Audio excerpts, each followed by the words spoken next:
بەناوی خوای گەورە بینەرانی بەرنامەی ئارێزا سڵاوی خوای گەورەتان لێبێت لە ئەڵقەیەکی نوێی بەرنمەکەتاندا دێنەوە خزمەتتان.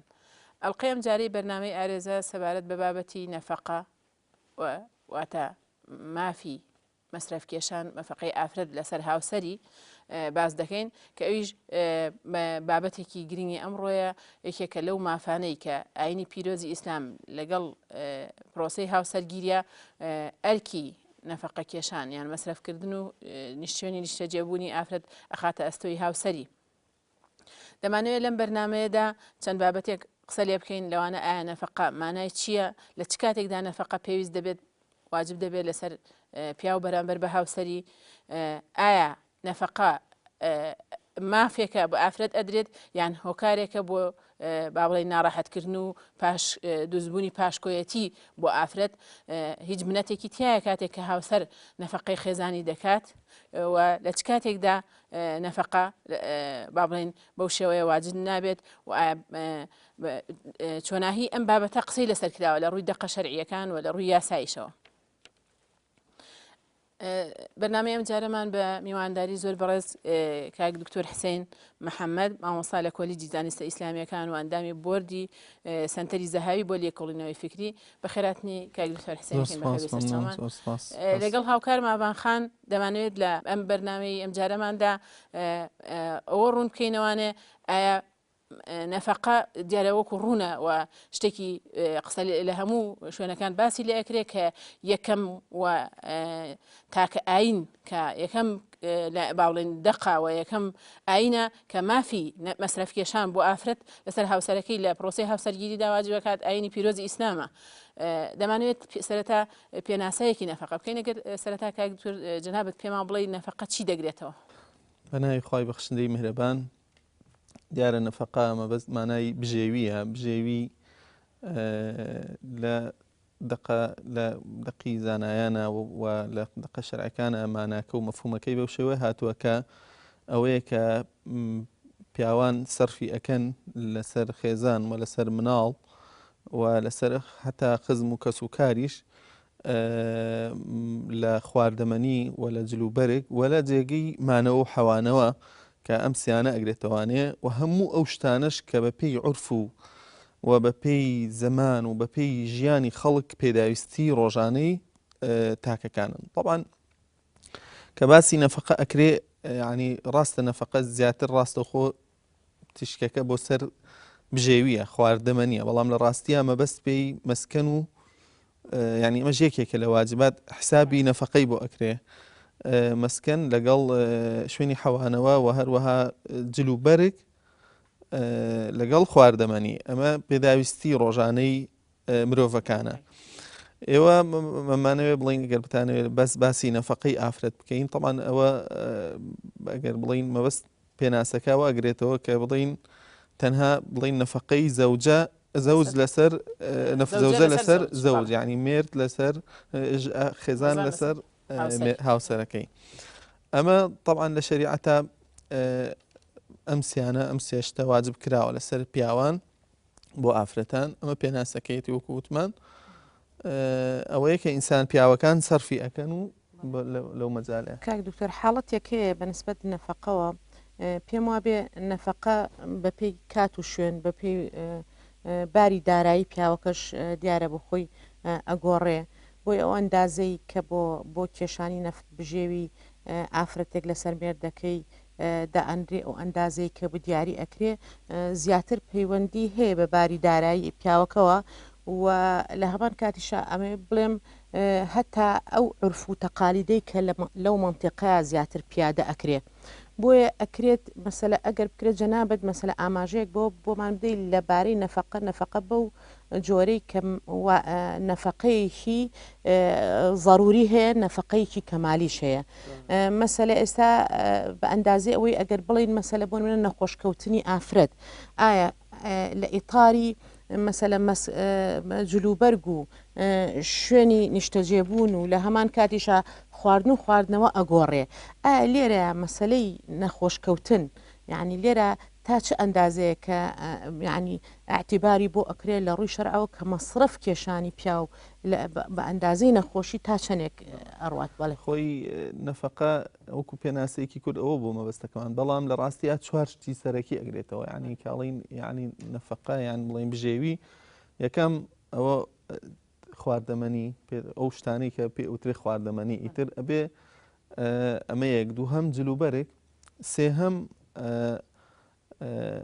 ئەو شتانەی کە متعارفە لە ناو خەڵکە یعنی ئێستا جاری وایە هەندێشت هەیە لە هەندێک کۆمەلگای ئەگۆڕێ بۆ لە کۆمەلگایەک و کۆمەلگایەکتر ئەوانش هەروواجبن ینی حتا لە سوکنایە ینی لە سوکنایە کە باسی سوکنا ئەکرێ خۆ خانوویەکی ڕق و تەق و وشک و برنگ ناچوار دیوار نا ئەوەی کە پێویستە عورفەن و هەروەها حتا مەصاریفی عیلاج و دەوا و نەخۆشی ئەوانش هەمووی لەسەر هەمووی ئەکەوێتە سەر پیا بۆیە وابەستەکراوە بە دوو شتی سەرەکیەوە نەفقە یەکەم بما يتعارف عليه الناس ئەوەی کە خەڵک عورفە لە ناو خەڵکە ئیتر ئەوە گرنگە یعنی عورف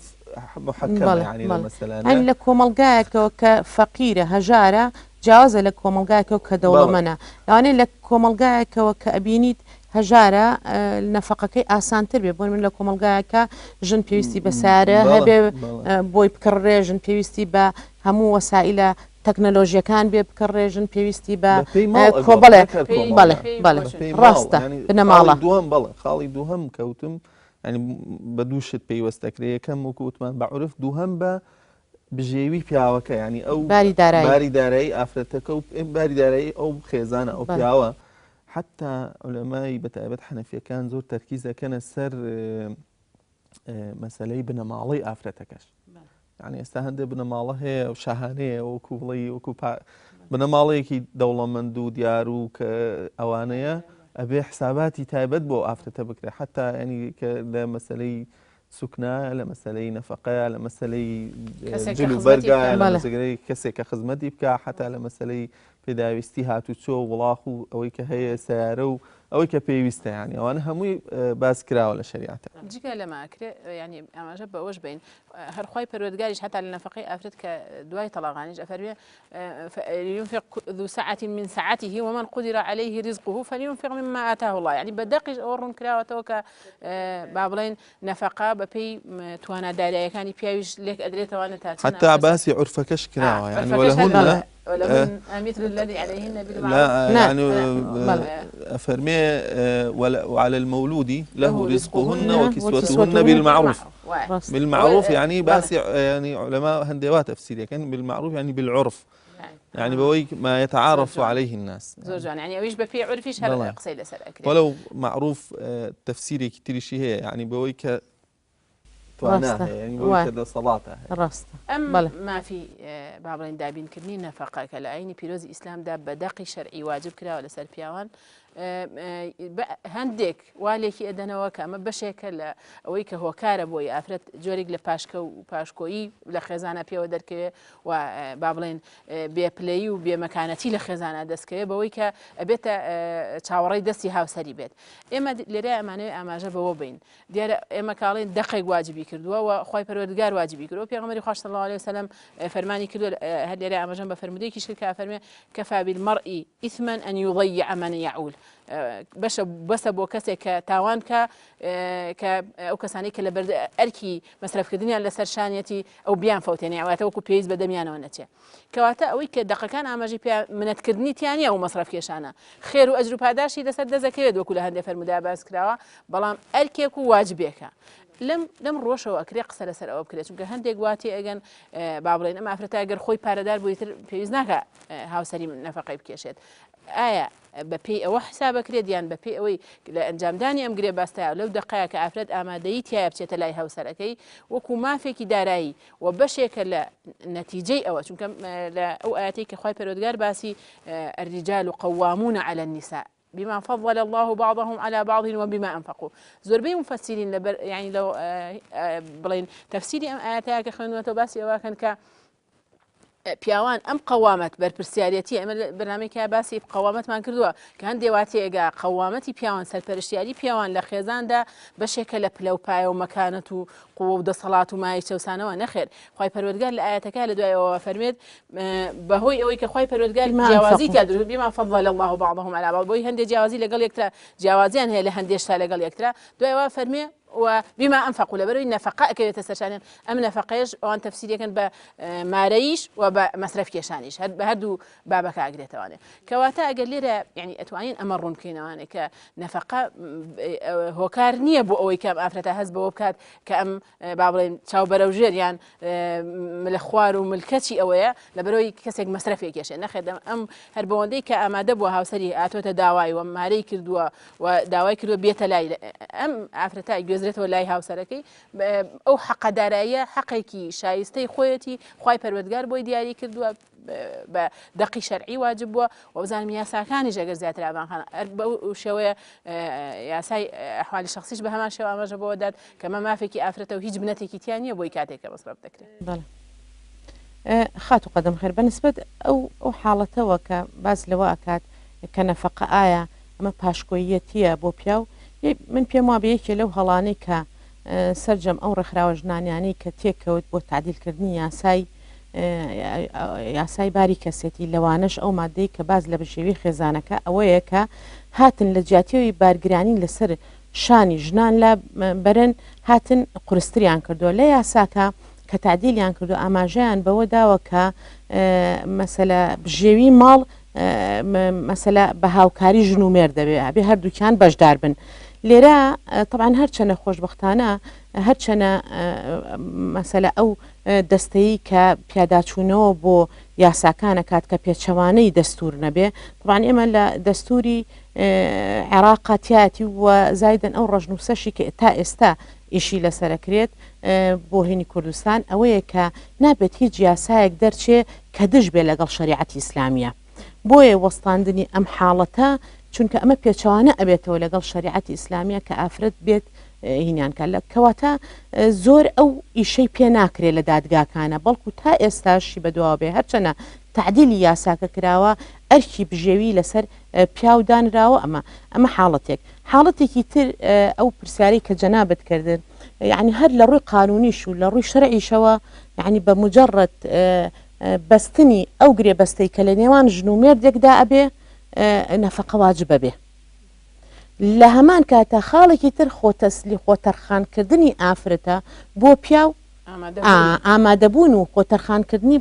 ئافرەتە بۆ پیاو کە خۆی تەرخانکە بۆ ئەو پیاوە بە مجرد هەروکو چۆن مەسەلە حاڵەتی دوای گواستنەوە ئیتر هەندێ لە لەما ئەفەرمونون یعنی هەر لە گرێ بەستەکەەوە نەفەقەیەکەوێتە سەر هەندێکی ترە و کاڵکتۆر زیاتر مەسەلە زیاتر بۆ ماڕوون کاتەوە هەندێکی ترەڵێ نەخێر لە دوای گواستنەوەیە کە ئیتر نەفەقەی ئەو ئافرەتە ئەکەوێتە سەری بۆیە بەڵام لە ڕووی قانونیەوە کە ئێمە ئاماژەی پێ بدەین ئەوەیە کە بە مجرد ئەو عقدەی ئەو گرێ بەستەی کە بەسترا ئەو پیاوە واجبە بێ لەسەری بژێوی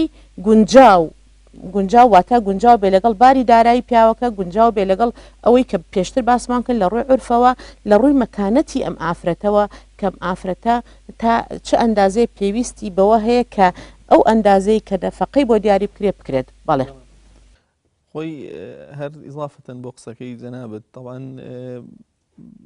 مەسەلەی نەفەقە هیچ سمنەتێکی تیان نییە مەسەلەی نەفەقە لە مقابلی ئەوکو عولەما ئەفەرموون لە مقابلی ئەوەیە کە ئەم ئافرەتە ئیستیعدادی داوە دەربڕیوە شووکا بەم پیاوە شوو نەکا بە پیاوێکی تر لە فترەی زەواجا هیچ شوویەکی تر نییە ئەم ئافرەتە بە شووەکا بۆ پیاوە و هەموو ئەو شتانێک کە لە زەواجە حەڵاڵە لەگەڵ ئەو پیاوە ئەیکا لەگەڵ کەسی ترا نایکە ئەمە لە مقابلە لە پیاوانەوە نییە لە پیاوانە حەقی هەندێک حقوقی تر هەیە کە پیاو ئەتوانێت ژنێکی تر بێنە بەپێی ئەو مەرج و شتانێک کە لە شەرع دیاری کراوە یعنی خۆتەرخانکردنی ئەم ئافرەتە بە ژیان و بەخێوکردنی مناڵەکەی و سەرپەرشتی ماڵەکەی لەلایەن ئەم ئافرەتەوە نەفەقە لە مقابلی ئەوەیە یعنی لە ڕاستیە نەفەقە وەکو خوای گەورە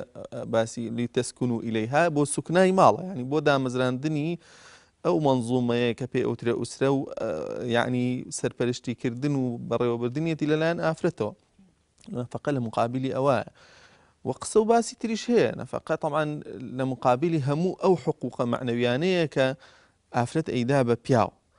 ئیتر ئەو حقوقە جەستەییانەیە کە ئافرەت ئەیدا بە پیاو ینی لە هەمان کاتیشا لە مقابلی ئەو سوکنا و ئەو ئارامەیە کە بە خۆی و ماڵ و مناڵەکەی دەستەبەریەکە ئافرەت لەبەرەوە یعنی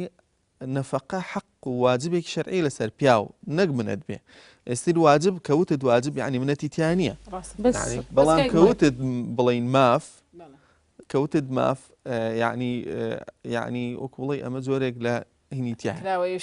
خاتو قەدەم خەر یەک ئاماژە بۆی جوابی پرسیارێکی ترتم نایەوە ببوورە ئەوش ئەوەیە کە مەسەلە بۆن منە ئافرەتێک کە خاوەن داراییە ئەو پرسیاری خاتو قەدەم خەر کرد ئایا ئافرەتێک خاوەن مافی داراییە ئەمە ئەبێتە هۆی ئەوەی کە سقوڵی نەفەقە بەیە ئافرەتێک کە ئەچێ وەزیفەیەکی دائیرەی هەیە بەپی ئەو مەرجانە بێت کە لە عەقدی زەواجەکە هەیە بە تایبەتی لە حاڵەتێکە کە پیاوێک ژنێک مارەکە ژنەکە مۆزەفە کەواتە ڕازیە بە مۆزەف بوونی و بە فەرمانبەرێتیەکەی لەبەرەوە ناکرێ مەسەلە مەرجی ئەوە دواتر لەسەر ژنەکە دانێ بڵێ من نەفەقەت نامێت لەبەرەوەی تۆ مەسەلە ئەڕۆیتە دەرەوە یا جاری وا هەیە وەکو چەشێک بەڕاستی وەکو عەزاب مەسەلەی ئەم حاڵەتە بەکارهێنرێ قەتعی نەفەقەی لەکە بە مجەڕەدەوەی کە واز لە وەزیفەکەی بێنێ ئەمەش بۆ خۆی هەروەکو کاک دوکتۆر باسی کرد هەر لە ڕووی قانونیش و لە ڕووی شەرعیشەوە بە مجەڕەد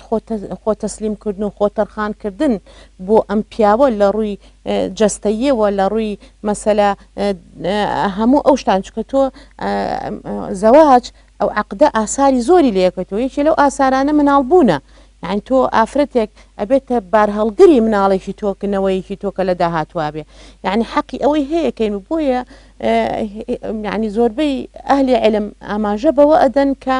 مەسەلە نەفەقە سقوط ناکات بەوەی کە مەسەلە ئافرەتەکە بڵێ بەڵێ ڕاستە مەسەلەی یەکشت هەیە لێرە یعنی مەسەلەی نەفەقە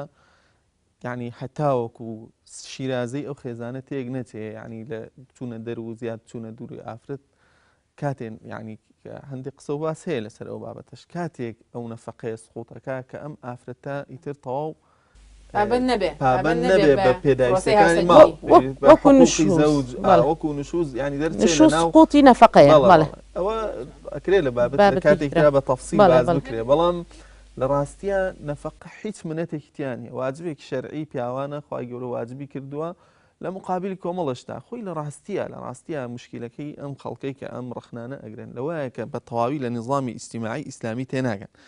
ئەم نظامی بەتایبەت نظامی ئوسرا یعنی هەموو شتەکان پەیوەستن بێکەوە بڵین مەسەلەی حەقی پیا و جایە حقوقی ئافرەتیش جایە یعنی تێکەڵ ئەم حەقانە تێکەڵ ناکەن نابێ مزاحەمەش بکەن ئەبێ ئەم مافانە پیا و دەستەبەری کە ئافرەتیش ئەو مافانە دەستەبەر بکە ئەگەر ئەمانە بوون دەستەبەر بوون ئەمە تەواو ئەگەر یەکێ مخالفەی هەبوو ئەم لەم لاوە کۆمەڵە شتی تر هەیە ینی کۆمەڵە عقوبەی تر هەیە ینی ئەمانە ئەکرێت تەفاهم بکەن لەسەر تەنازل لە هەندێکیان ینی ئەکرێت ئەنی هەمووی باس کراوە بە تەفسیل لە شەریعەتە بەس دیتر هەر یەکە و تۆ بە ئینتیقائی مەسەلەیەک وەربگری جاوە سەیری بکەی ئەوە مشکلە دروستەکە لایەنەوە هەر بە تەواوکردنی قسەکانی جەنابەت کاکتۆر ئەگەر لەو لایەنەوە سەیریکەی دیارە مافی لەزەت لە یەکتر بینین تەمە تۆ ئەوەی کە باسەکرێ شتێکی هاوبەشە لە نێوان ژمێردا ناکرێت بڵێ نەمە کوکرێک لەسەرەوەیە بەڵام بەرپرسیارەتیەک کە ئەکەوێتە سەر ئافرەت لە پرۆسەی هاوسەرگیریە هەمان بەرپرسیارەتی نییە کە ئەکەوێتە سەر پیاوەکە بەرپرسیارەتی ئافرەت لە بەڕێوەبردننی ماڵە ئەرکی قورسە و هەم لە ئەوەی ئەوانخان ئاماژەی پێیان مناڵ بەخێوکردن و هەڵگرتنی مناڵ لە سکا لە شیردانە حت ئەگەر ئافرەتێک لە هاوسەرکەشی جیابوانە ئەگەر شیر بە مناڵەکەی بە نەفەقەی شیردانی شێکەوێتە سەر کەواتە ئەمە بەشێکی ئەوەیە ئەوانش کە باسییان لەوە کرد کە با نەفەقە نەمێنێ حسابی ئەو حاڵەتی ئەفرەتیان نەکرد چونکە ئێستا لە وڵاتانی ئەوروپیش کە بە حساب یەک حساب بۆ ئافرەت و پیاوەکرێ وەکو یەک سەیرەکردن لە یاسا و قانونە ئەو ئافرەتەکە حاڵەتی حەمل و ئەوەی هەیە هەمان مافی دارایی دەست ناکەوێت ئەسڵان هەر ئیشی دەست ناکەوێت چجای لە وڵاتی وەکو ئێمە کە خۆی هەلی کار کەماکە خۆی ینی ئافرەت زۆر بە زەحمەت ئیشی دەزەکەم و ئیشێکی دەست ناکەوێت بە حاڵەتی چوونە دەرەوە لە هەموو کاتێکا بۆ ئافرەت گونجاونیە لە کۆمەڵگەی ئێمە قورسترین شتەوەی پێی بڵێ تۆ مەسرەفی خۆت لەسەر خۆتە لەم حاڵەتە ئیسلام هەموو لایەنەکانی ینی تێڕوانینێکی شمولی هەیە وەکو جەناب دووە ناکرێت لە یەک ئاراستە و سەیدێکی بڵێ ئەمە با بڵێن بۆچی فەرقی ئەم دوانە هەردووکیان بڕیاری هاوسەرگیریەن هەردووکیان خۆشی لە یەکترە بینن و هەردووکیان ئینسانن بڕوا بکە لە هەندێک کۆمەڵگایە ئافرەت دوای لێ هێت يعني تەنها ئەو پیاوەشکە باکە نەفەقەی بکە نەفەقەی بکێشە واجبەکە وای لێ ینی هەندێک مەراحیلی کۆمەلگا وای لێ ئافرەت قەت ناتوانێت ئیشکە قەت ناتوانێت ژیان دەستە بەرکا لە زەواجە ئێمە لە وڵاتێک ئافرەتێکم بینی لە ئەیکە لە وڵاتە بەستوانە بوتم هەلی کار بۆ ئافرەت چۆنە لای ئەوتی هەر نییە چونکە لە بابڵێن هەلی کار هەر خۆی کەمە بەرە خواکە پیاوەکان هەلی کاریان دەزەکەی مە ئافرەتەکان زۆر کەم ینی لە وڵاتی کەسکەندە نافیش بوو لە بەستوەکان بوو زۆر کە دوایە زۆر کۆمەلگاوەکەیم لە تۆ لە هەموو شوێنێکە ناتوانانی ئەو ئافرەتە ئەو شایسێ بێ دیارە دەستان خۆش ساچینە سەر ناوبڕێک و دواتر دێنەوە لای تاواکردنی بابەتەکەمان.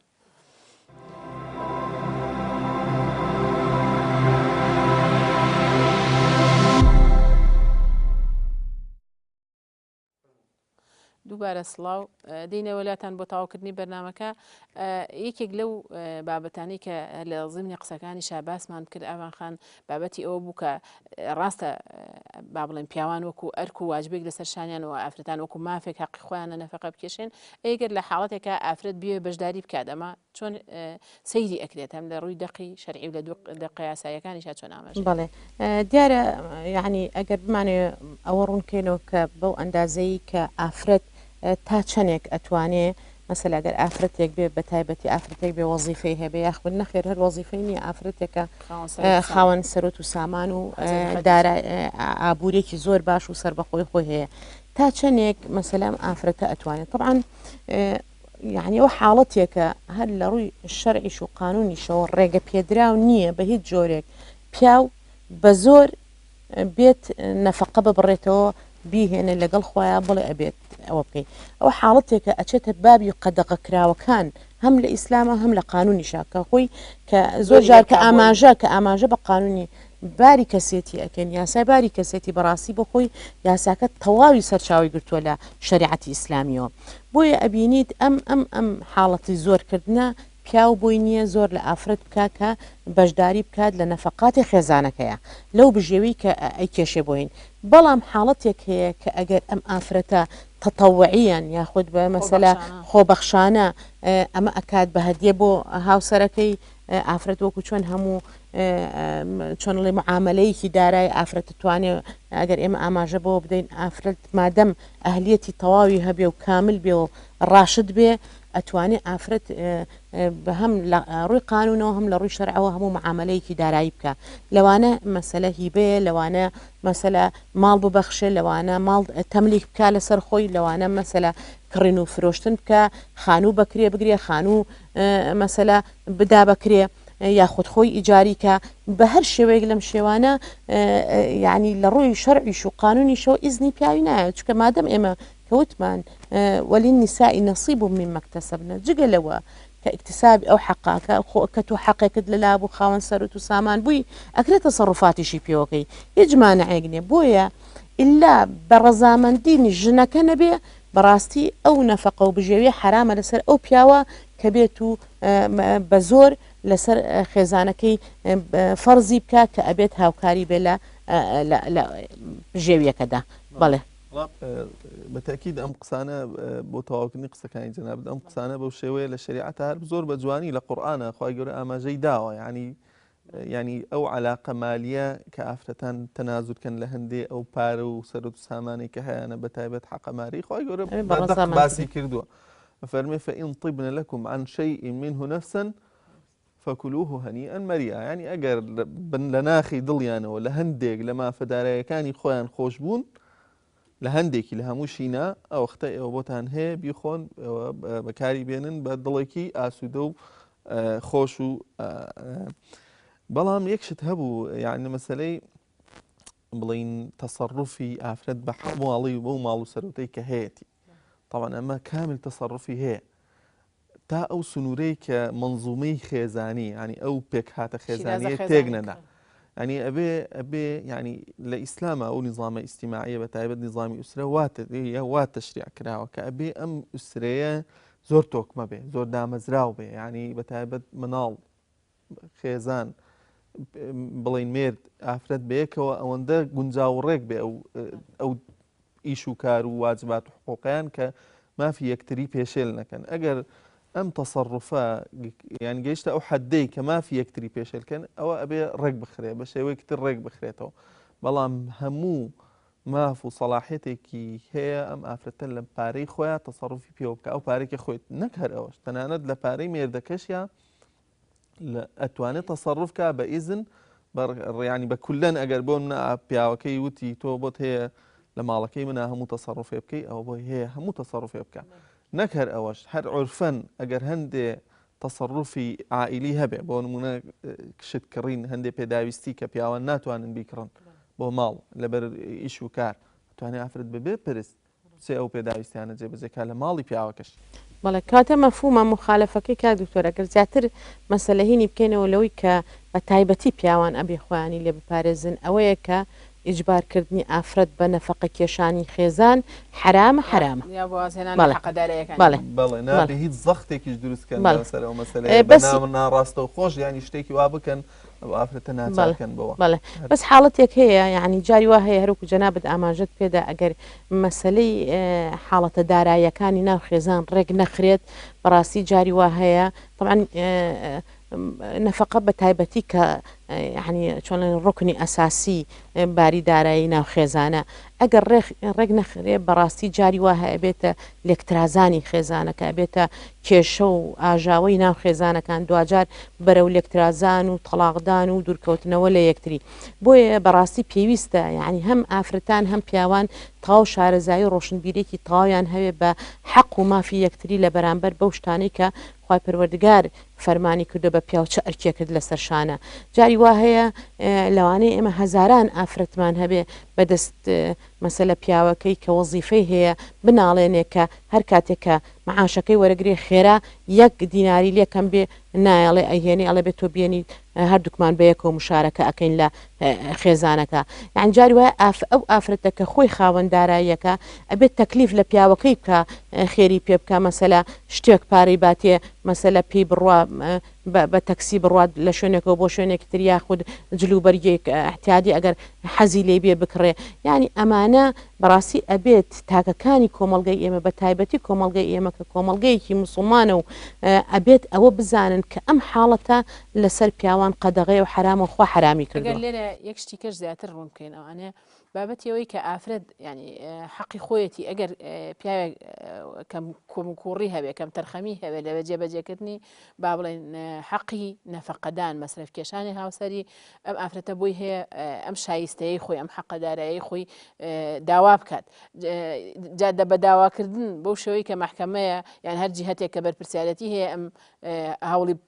وەرگرتنی ئەم حەقی خۆی بکات بدات یاخود لە فەرمودەیەکە کە باز دەوا کات کە هند کە خێزانی ئەبوو سوفیان بۆ دەچێتە لای پێغەمبەری خوا صلی الله علیه وسلم باسی ئەوی بۆ کە ئەبوو سوفیان پێیەکە دەستگیرەوەیە و بە باشی مەصرفان ناکە ئەتوانم بەبێ ئاگاداری خۆی لە پارەکەی ئەو سەرف بکەم پێغەمبەری خوا صلی الله علیه وسلم لە فەرمودەکەیە فەرمێ خذی ما یەکفیکی وولدەکی بالمعروف بەشی خۆت و مناڵەکانە بالمعروف مامۆستا ئاماژەیەکی کرد کە یاخود بە پێی عورفی ئەو کاتە یاخود بە شێوازێک کە زیارڕەویتیانە هەردێکی وەسط کە ئەوەی پێویستانە لە مەصرفکردن هەڵیگرە بە بێەوەی ئاگاداری بکەی واتە ئەمە حەقێکی خۆیەتی بە ئاشکرایی بات بە نهێنیی با بە محکەمە وەریەگرێت لێرە یعنی ئەوە زۆر گرنگە کە ئافرەتان ئەوە بزان ئەم حەقێکی خۆیانە بە چ شێوازێک شیرازەی خێزان تێک ناچێ و کێشە دروست نابێت لە خێزانەکە مافی خۆیەتی داوای ئەم حەقی خۆی بکات و هیچ منەتکردن و باوڵێن ناڕەحەتکردنێکی نابێت یا بێت بۆ وەرگرتنی ئەم مافە خۆی لە ڕاستیە ئەمە قسانە کە ئەەکەین ئەم قسەی دەقی یاساین یعنی قسەی یاساین ئەگینا خۆی خێزان کە لەسەر خۆشەویستی بنیادرا لەسەر ئەساسی مەوەدە و ڕەحمە و ئەوانە بنیادرا ئەسڵەن زۆر جار هەر ئافرەتان بۆ خۆیان ئەو پێویستیان بەوە نییە تەکلیفیان لێ بکرێ پێیان بوو ترێ هەر بۆ خۆیان ئەو مافانە لە سۆز و ڕەحمی خۆیان خۆشیان ڕێکی ئەخەن ینی ئێستا زۆر جار زۆربەی خێزانەکان کە گونجاون ئێمە بینین ئەو کێشیان نییە هەر بیریشی لێ ناکەنەوە بەڵام یەکشتمان لە بیر نەچێ ینی وەکو ئیمامی عومەر لە کێشەیەکە باسەکە فەرمێ ئەوە كل البيوت تبنى على الحب خۆ هەموو ماڵێ لەسەر خۆشەویستی بنیان نادرێ جاری وایە هەندێ ماڵ و خێزان هەیە لەسەر ئەساسی مەسلحەتە ینی ژن و پیاوێکن بۆیە لە یەکجانابنەوە مەسلحەتیان بێکەوە زۆر ئاسایی خۆمە قورس نییە ینی ئەمە حاڵەتێکە خۆشەویستی کەم ئەبێ لەبەرەوە ئەکرێ ینی ئەکرێ ئەم شتە بە و یاسایانە ڕێک بخرێن کە لە حتا ئەگەر مەشاکیل دروست بوو ئەکرێ محکەمەی تێکەوێ پێداویستەکان دابین بکرێ بەشمان لە ڕوونکردنەوەی ئەم دقانە دیارە یەکێکە لەو هۆکارانەی کە ئێمە بە هەموو تاکێک بڵێن ئەمە حەقتە ئەمە مافتە ئەمەش ئەرێکتە ئەگینا زۆر ڕاستە جەنابەت و ئێمەش ئەو حاڵەتانەی کە زۆربەی وەکو ئافرەتان لەناو خۆمان ئایبیستین زۆربەی ئافرەتان هەر خۆیان یعنی مەسرەفیەشان یعنی هەر پارەکەی هاوسەریشی لای خۆیەتی ئێمە بۆ ئەو باسەکەین هەکە هەموو تاکێک بزانێت نە پیاوەکەەوە هەسکە ئەمە قورساییە و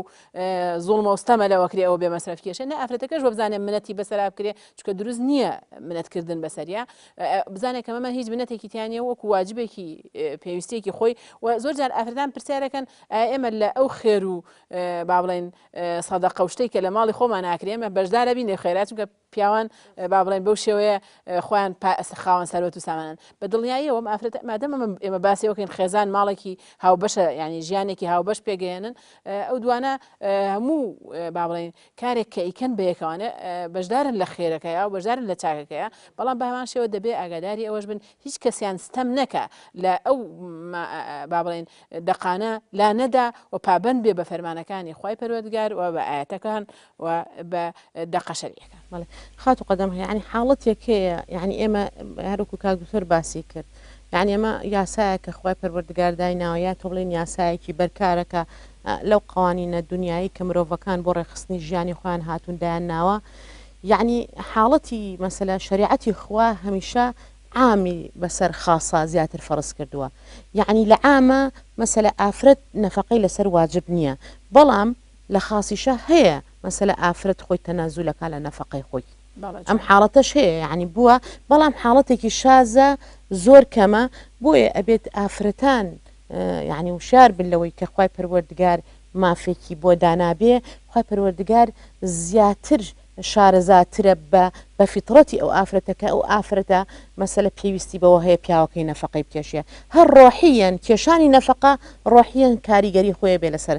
ئافرەتەکە یعنی ئەبینین ئەو ئافرەتانی کە تەنەزول ئەکەن خۆلانێ لێرە و لێ بیست بێتمان ئافرەتمان بینی بێ بە پیاوێکی توێ بە زمارم کە و هیچ نەفەقەیەکی شمە کێشە باشە بەڵام لە هەمان کاتە ئەم ئافرەتانە هەمیشە هەز بە مەقبوونیەتێکەکەن کە مەسەلە وان لێ هاتووە کە ئەم بڕیارە ناچاریە بدەن بۆیە ئەبێت بەڕاستی پیاوانیش ئاگاداری ئەوە بن هەروکو لە پێشەوە باسمان کرد مادەم ئەم ئافرەتە خۆی تەرخان کردوێ بۆ ئەم پیاوە مادەم ئەم ئافرەتە گرێبەستێکی هەبێ بەڕاستی منطقیتیانە بێت ئەمە بەکاربێنێ ئافرەت هەروەکو متعەیە بەکاربێنێت بۆ خۆی و هیچ ئەرکێکی دارایی نەکەوێت ئەسۆ حاڵەتێکی تر ئەوەیە خات و قەدەم خێر ئەوەیە کە بەڕاستی ئێمە مەوەددە و ڕەحمە شتێکە پەیوەندی بە خۆشەویستی بینی ژنومێرد و ئەساسیەت و بە دەمەوەیەک بوون و ئەوانە بەڵام حاڵەتێک هەیە پیاو لە لای وایە کە کاتێ ژنێکی مارە کرد و گرێ بەستێکی هاوسەرگیری لە بینیاندا بەسترا واتە سەورەکایتر ئەم ئافرەتە وەکو ئەملاکەکانی تری چۆن مەسەلە خانوویکی هەیە بە ناوێتی و یعنی وا تەسەڕوف لەگەڵ خێزانیاکە کە ئەمیش بەشێکە لە ئەملاکەکانی بۆیە بێ دوجار هەموو شتەکانی خۆی بێنێتەوە بێخاتەوە ژێر ڕکێفی پیاوەکەی یعنی پیاوەکە ڕزامەندی نەبێ لەسەرەوەی ماڵەکەی تەسەڕوفی پێوەکە نابێ بیکە یعنی ئەمانە گرفتێک بۆیە خوای پەروەردگار یعنی زۆر بەڕوونی لە ئاەتەکانە ئاماژەمان بەوە پێ ئەدا کە ئافرەت حەق و مافی دارایی خۆی هەیە هەتا پێغمبەری خوا صلی الله علیه و سلم یەکێ لەو وەصیەتانەی کە لە حەجەت الوداع ئیکرد بۆ مسلمانان کە ئەیفەرموو ئین دیماؤکم وأموالكم عليكم حرام كحرمة يومكم هذا يعني پیامبەر صلی الله علیه و سلم فەرمووی ئێوە دڵنیابن لەوەی ماڵتان خوێنتان حرامە لەسەر یەکتری کەواتە ئیتر ئەمە بە مەفهومێکی عام پێغەمبەری خوا صلی الله علیه و سلم فەرمێتی خۆ مەسەلە ئافرەتێک لە ناوماڵە کە کاتی مردەکەی لەگەڵێ ئەگەر وەکو دوو ئینسان و دوو مرۆڤ تەعامل لەگەڵیەکە بکەن مەسەلەی گرێبەستەکە بەڕاستی ئەو ماڵی یەکتری مەسەلە من بێ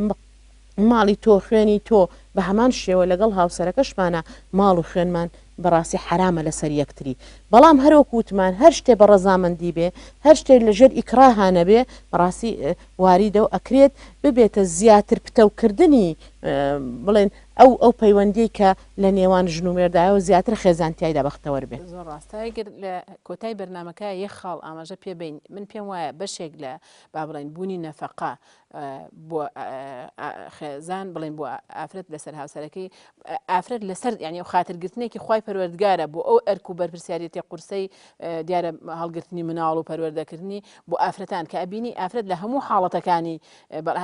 ینی ئەکرێ باسی بکەین لە کچێتیە ئەرکی مەسرەفکێشان و خزمەتکردنی لەسەر ئەستۆی باوکێتی لە کەشووەکە لەسەر هاوسەرەتی کە باوکی نەما لەسەر براکەیەتی کە باوکی نەما لەسەر براکەیەتی کە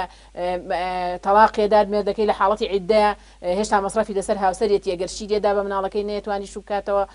خەریکی مناڵ پەروەردەکرد بوو نەفقەی هەر لەسەر هاوسەرەتی ئەمە من پێم وایە ئەم جۆرە خەم خواردنەی دەقە شەرعیەکان و ئاەت و فەرمودەکانی خی پەروەردگار بۆ ئەوە ئەگەڕێتەوانەیە کە ئافرەتان خی پەروەردگار زۆر بە پلە و پایە سەیری کردوون بە خەم و مشور لە خواردنەوە ئەم دەقانەی ئەوە کردووە و جۆرێک لە ئەوەی کە ستەمیان لێ نەکرێت لە بەرەوەی بەهۆی بوونی لایانی جەستەییان و ناسکێتیان نەبێتە مای ئەوەی کە جۆرێ لە ناڕەحەتکردن بۆ پایکردنی دارایی و بژێوی و مشور خواردن تووشیان نەبێت نەگوەکو بەستنەوەیەک و ناڕەحەتکردنێک نەزانم دکتۆریش کۆتا قسەکانی لەسەر ئەو بابەتە چی بێت. بەتەکید ئەو قسانەی تۆ هەر زۆر جوانن یعنی بەڕاستی ئەنی ئافرەت ئیتر ژیانی دەستەبەر کراوە ئەنی لە ئیسلامە وەکو لە نظامی ئیجتیماعی ئیسلامیە ینی بە تەواوی ژیانی ئافرەت دەستەبەرە ئیتر بەپێی قۆناغ و ژیانی خێزانەکەی ینی ئەگەر بۆ منە کچ بێ باوکی فەقیر بێ بەقەدەر خۆی نەفقەی بکێشێ وەکو چۆن نەفقەی خۆی کێشێ نەفقەی ئەویش بکێشێ کە کچ بێ کە بشووی کرد لەسەر مێردەکەیەتی کە تەلاق درا هەتاکو عیددەی بەسەرەچێ هەندێک لە حقوقی لەسەر مێردەکەیتی دوای کە ئیتر عیددەشتی بەسەر چوو ئەکەوێتەوە سەر باوەگیان برای والحاصل هەتا ئەمرێ ئافرەت نەفقەی لەسەر خۆی واجب نییە بەپێی شریعەتی ئیسلام ئەمەش ڕێزە لە ئافرەت ینی ئەمە ئەگەر ئافرەتان بۆ خۆیان تێی بگەن ڕێزێکی زۆر گەورەیە دڵنیا بن لە هەندێک کۆمەلگایە لە هەندێک قۆناغەکانی ژیان لە کۆمەلگاکانە زۆر ئافرەت کەونە ئەو کێشەیەوە لەمە ینی کە ناتوانن ژیانی خۆیان دەستەبەرکەن بەڵام ئیسلام ئەوەی ڕاندۆتەوە نیزام لە یاساکانی کۆمەڵایەتی ئیسلامیە بە تەواوی ئەم شتە یەکلا کراوەتەوە کە ئافرەتان واجب نییە لەسەر خۆیان نەفقە پێیا بکەن ئەگەر ویستیان زیاتر پێیا بکەن بوو گوزەرانی خۆیان زیاترکەن ئینی پێداویستە حاجی و تەحسینیەکانی خۆیان زیادکەن ئەوەش ڕێگایان پێدراوە ئیش بکەن توانن بە شەرتێ مزاحمەی حقوق نەبێ و حەقی غەیری خۆیان پێشێن نەکەن ئەتوان دەسان خۆش بێت دیارە کامێرە ئیشارەتمانایەتێک کە کۆتا کاتی بەرنمەکەیە هیوادارین لە بەرنامەی ئەم جارەماندا وەکو پێویست بابەتەکەمان ڕوون کردبێتەوانێ و بۆ ئافرەتانمان ڕوون کردبێتەوە کە بابەتی نەفقا ئەرکێکی پیاوانە و خی پەروەردگار واجبی کردووە لەسەر شانیان و مافێکی خۆیانە و پێویستە وەکو ماف سەیری بکەن نەک وەکو هیچ حاڵەتێکی ناچاری و ناڕەحەتکردن سپاس بۆ ئەوەی کە لەگەڵمان بوون خواتان لەگەڵ دەستان خۆش بێت.